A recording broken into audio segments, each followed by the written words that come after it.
Nakukulangan ang National Union of Journalists of the Philippines sa pagsusori ni late 4th District Representative Richard Gomez sa mga miyembro ng media. Seryosoan nila ang usapin at hindi simpleng pagkakamali lang. Narito ang agenda report ni Joan Manalo. To the members of the press who took offense in my social media post, I sincerely apologize. Sensitive information has been removed. I understand that the media endeavored to get my side of the story. I acknowledge your efforts. I'm sorry and I could have handled it better. Masaya ang NUJP sa paumanhin ni late Representative Richard Gomez matapos niyang i-post sa social media ang screenshots ng text messages mula sa iilang mga reporter. Ina-acknowledge din daw nila na tinanggal na ng mambabatas ang mga personal na impormasyon sa post. Pero siguro kung titignan natin, no, ang sinabi lang naman niya, I'm sorry to all the media I have offended, no.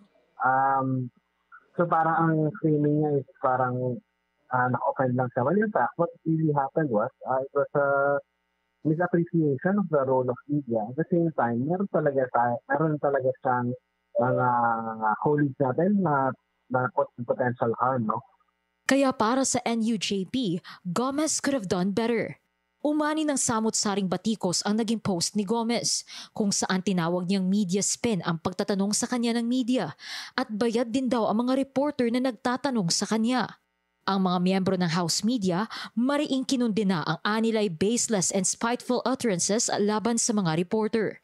Nilagay din daw sa peligro ng walang basihang alegasyon ni Gomez ang kaligtasan ng mga mamamahayag dahil nasa screenshots ang personal information ng mga ito.